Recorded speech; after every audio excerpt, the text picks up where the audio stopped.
Assalamualaikum warahmatullahi wabarakatuh. Halo teman-teman semua, kami dari kelompok 9 akan menjelaskan tentang akuntansi zakat. Berikut adalah nama-nama anggota kelompok 9.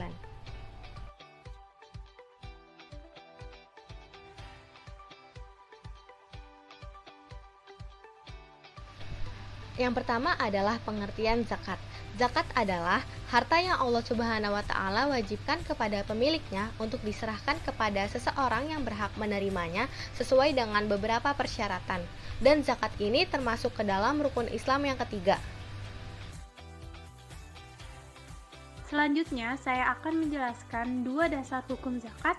Yang pertama adalah Al-Quran, di mana terdapat pada surat An-Nur ayat ke-56 yang berbunyi, A'udzubillahi minasyaitonirrajim. Bismillahirrahmanirrahim. Wa aqimus sholata wa atus zakata wa atiur rasula la'allakum turhamun.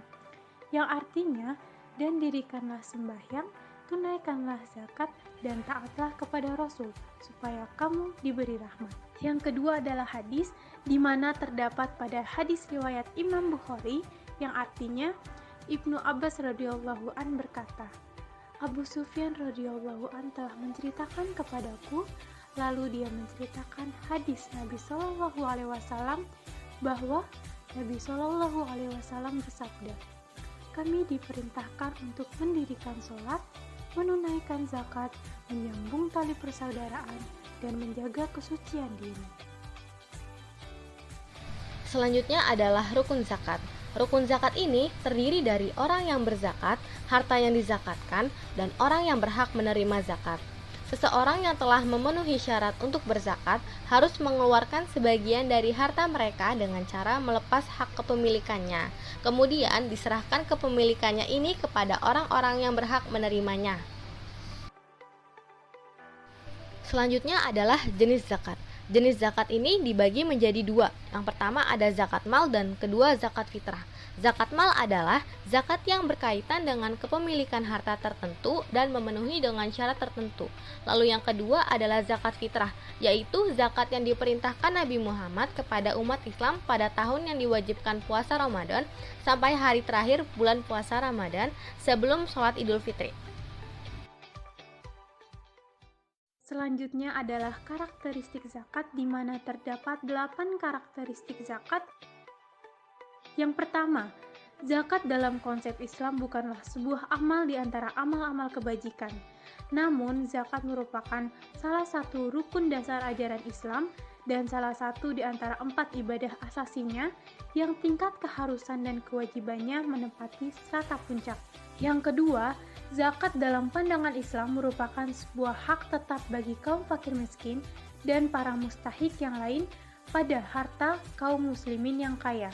Yang ketiga, syariat Islam yang mewajibkan zakat juga telah menetapkan syarat-syarat, ketentuan-ketentuan, batasan-batasan, nisab dan kadar-kadarnya secara jelas dan rinci, yang wajib dijaga, dipenuhi, dan diikuti agar penunaiannya dinilai benar dan sah. Yang keempat, penunaian kewajiban zakat dalam konsep Islam tidak diserahkan kepada kerelaan dan kehendak hati masing-masing individu di antara kaum muslimin yang telah wajib berzakat. Namun, sistem pengelolaan, penarikan, dan distribusinya menjadi tugas dan kewenangan pemerintah dan negara Islam. Oleh karena itu, Allah berfirman tentang zakat pada surat At-Taubah ayat ke-103. Yang kelima, di antara kewenangan pemerintah dalam negara Islam adalah bahwa ia berhak, bahkan mungkin wajib menjatuhkan sanksi yang sesuai atas orang-orang kaya yang enggan membayar zakat. Yang keenam, pada saat pemerintah Islam tidak ada, kewajiban berzakat ini tetap berlaku dan tidak gugur. Yang ketujuh, sistem dan sasaran distribusi zakat juga telah ditetapkan langsung oleh Allah Subhanahu wa taala pada surat ayat Taubah ayat ke-60. Jadi, para pengelola zakat termasuk para penguasa dalam pemerintah Islam sekalipun tidak boleh mendistribusikannya sesuai kehendak mereka saja, namun sesuai dengan yang diperintahkan oleh Allah Subhanahu wa taala pada surat At-Taubah ayat ke-60. Dan yang terakhir, zakat yang diserahkan kepada para mustahik, fakir miskin misalnya, Tidaklah sekedar untuk menutup kebutuhan mereka sementara waktu saja, namun mereka itu berhak diberi zakat sampai mereka benar-benar berkecukupan, sehingga dengan begitu kemiskinan bisa terhapuskan. Saya akan menjelaskan pengertian dari akuntansi zakat terlebih dahulu. Akuntansi sendiri ialah pencatatan, penggolongan, peringkasan, pelaporan, dan penganalisaan. Sedangkan akuntansi zakat ialah salah satu cabang ilmu akuntansi yang dikhususkan untuk menentukan dan menilai aset wajib zakat, menimbangnya, dan mendistribusikannya kepada para mustahik berdasarkan kepada kaidah syariat Islam. Kemudian, metode akuntansi zakat dibagi menjadi dua, yaitu cash basis dan accrual basis. Pada cash basis, ialah dasar pengakuan dan pencatatan pendapatan pada saat kas diterima, sedangkan dasar pengakuan dan pencatatan beban pada saat kas dikeluarkan. Kemudian, accrual basis adalah basis yang mencatat pengaruh transaksi pada saat kejadian, bukan saat kas atau setara kas diterima atau dibayar. Pernyataan ini terdapat dalam PSAK nomor 1 tentang penyajian laporan keuangan yang menyebutkan bahwa karakteristik umum laporan keuangan menggunakan basis accrual.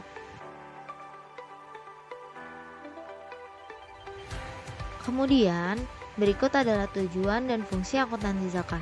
Tujuan akuntansi zakat yang pertama ialah sebagai pertanggungjawaban atas fungsi manajemen seperti planning, controlling, organizing, and executing. Nah, kemudian yang kedua sebagai pengawasan atas sarana dalam pengambilan keputusan. Yang ketiga sebagai penyajian informasi atas ketentuan syariat Islam dalam organisasi. Kemudian yang terakhir ialah sebagai informasi penerimaan dan pengeluaran yang tidak diperbolehkan syariat Islam bila terjadi serta bagaimana proses penyalurannya. Kemudian, fungsi dari akuntansi zakat. Nah, beberapa kelompok orang beranggapan bahwa fungsi akuntansi Islam hanya sebatas akuntansi zakat saja. Akan tetapi, menurut Sofyan Safri sendiri beranggapan bahwa akuntansi Islam tidak hanya sebatas menghitung zakat dan melaporkan zakat, akan tetapi juga merupakan bagian dari sistem sosial umat sehingga akuntansi Islam harus bisa menciptakan kehidupan Islami sesuai dengan norma dan syariat Islam. Selanjutnya, ada 5 komponen laporan keuangan dari lembaga zakat. Yang pertama ada laporan posisi keuangan atau neraca. Kemudian yang kedua ada laporan perubahan dana. Yang ketiga ada laporan perubahan aset kelolaan. Yang keempat ada laporan arus kas. Dan yang terakhir yaitu ada catatan atas laporan keuangan. Lalu selanjutnya ada akun dalam sistem akuntansi lembaga amil zakat. Yang pertama, dalam aktiva lancar terdapat akun kas dan bank, persediaan barang, biaya dibayar di muka, misalkan biaya dibayar di muka untuk sewa kantor, lalu perlengkapan kantor. Pada aktiva tetap terdapat akun tanah, bangunan, aktiva tetap lainnya. Lalu pada kewajiban terdapat akun hutang dagang yang kemungkinan timbul akibat transaksi pembelian hewan kurban yang baru dibayar di muka. Lalu ada akun biaya-biaya yang belum dibayar. Akun ini berfungsi untuk mencatat biaya yang belum dibayar, misalkan biaya sewa dan lain-lain. Lalu ada akun hutang jangka panjang yang jatuh tempo. Akun ini akan muncul jika membeli rumah untuk kantor secara kredit dalam jangka waktu lebih dari 1 tahun. Lalu ada akun hutang jangka pendek lainnya. Dan yang terakhir, akun hutang jangka panjang.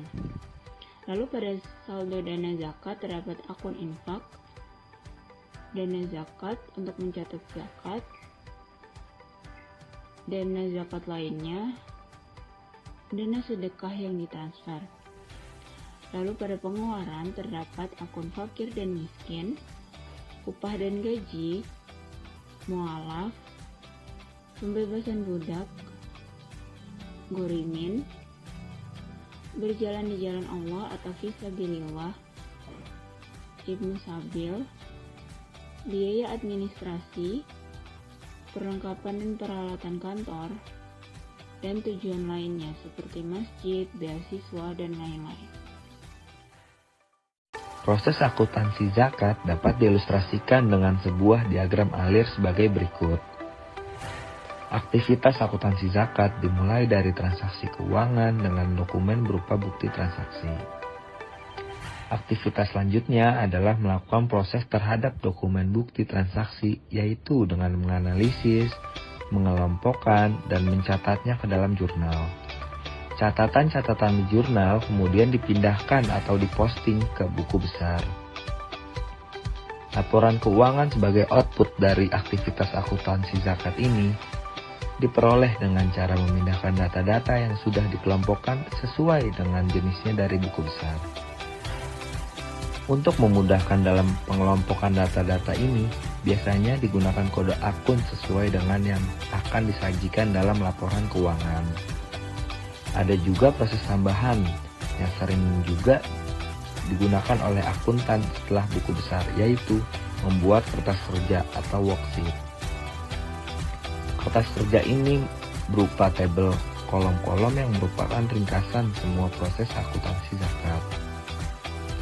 Di dalamnya terdapat neraca saldo sebelum penyesuaian, neraca saldo setelah penyesuaian, laporan perubahan dana, dan laporan posisi keuangan atau neraca. Laporan keuangan dibuat dengan memindahkan data-data ringkasan dari worksheet tersebut.